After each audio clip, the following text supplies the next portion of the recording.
Let's review the types of chemical bonds. Why do chemical bonds even form?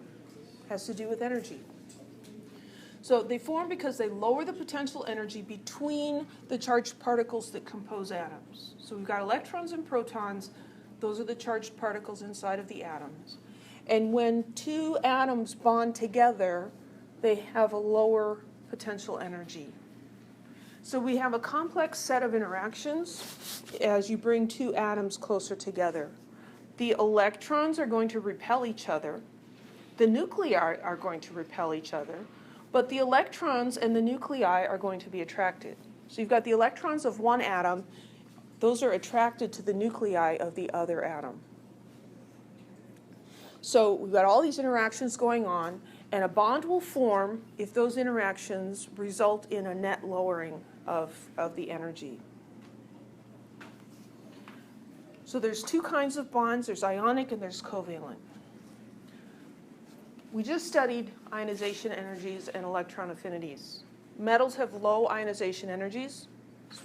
They fairly easily lose electrons to form cations. Nonmetals have negative electron affinities. They gain electrons to form anions. And so what happens when an ionic bond forms is the metal transfers its electrons to the nonmetal. And the result is that we have oppositely charged ions, and then we just have electrostatic attraction between positive and negative charges. So that's what happens when we have metals and nonmetals. We get ionic bonds. When we have two nonmetals, they can also form bonds, but neither of them is willing to give up any electrons. They have higher ionization energies. And so we can't form ions, positive and negative, and so they are going to end up sharing electrons, and that's what's called a covalent bond. Co is a prefix that means sharing, and valent refers to the valence electrons. So they're sharing their valence electrons. And then we can also have bonds between different metals, and those are called metallic bonds, and we'll get to those too. So in a covalent bond, we've got some sharing. So here we have a diagram. Here we've got the positive nucleus of one atom and the positive nucleus of another atom, and here's an electron. And the electron is attracted to both of the nuclei. This arrangement isn't going to be very stable, though, and this arrangement isn't going to be very stable. What's going to be most stable is if that electron is right between those two nuclei. That's going to maximize the attraction. It's going to lower the energy of these three charged particles. So the covalent bond is formed by both of these nuclei being attracted to shared electrons. The metallic bonding between metals is kind of weird. So we know that metals lose electrons easily. They are easily made into cations. And so you think of these metals as, those valence electrons. They're like, it's okay if you're here, but it's fine if you leave. And so the way I think of this is like a neighborhood. And each house with a family is a metal atom, and the children are the electrons. And all the moms, they just send the kids out to play. And the kids just roam throughout the neighborhood. This is how things were when I grew up. And they would just send you out to play and tell you to come back when the streetlights came on.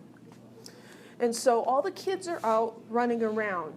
But there's this responsibility that everybody in the neighborhood has for all of the kids that are running around. And so it joins the neighborhood together. Does that make any sense? It's a community, right? We care about what's going on. We're going to stay close because we care about these electrons floating around. So the electrons in the atom, in this metal, the electrons from one metal atom are free to move and go to another metal atom. But there's this mutual attraction between these floating around electrons and all of the nuclei.